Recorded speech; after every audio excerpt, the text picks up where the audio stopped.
தமிழே, நான் சொல்லென்ன போற்றும் சொல் தமிழே. என் சிந்தையை அலங்கரிக்கும் இய தமிழே, என் தாய்மொழி போற்றி வளர்ந்த தாய் தமிழே.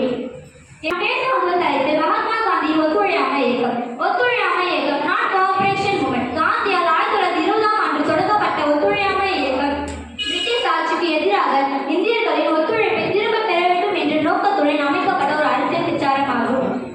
காந்தியின் சத்தியாகிரகம், அகிம்சை மற்றும் சிவில் எதிர்ப்பு ஆகியவை முக்கிய உந்து சக்தியாக இருந்தது.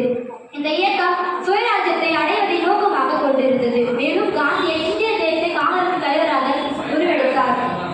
ரவுலட் சட்டம், ஜாலியன்வாலாபாக் படுகொலைக்கு எதிராக குரல் கொடுக்கவும் 1919ஆம் ஆண்டு இந்திய அரசு சட்டத்தில் இந்தியர்களுக்கு வழங்கப்பட்டிருந்த குறைவான அதிகாரங்களை ஏற்க மறுத்தலையும் வெளிக்காட்டவும் காந்தி ஒத்துழையாமை இயக்கத்தை தொடங்கினார்.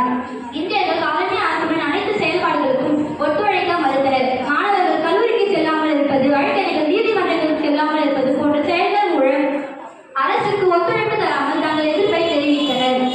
அரசு போக்குவரத்து பிரிட்டனில் தயாரிக்கப்பட்ட துணி முதலிய பொருட்கள் தேசியவாதிகளால் புறக்கணிக்கப்பட்டது. இவ்வியக்கத்தை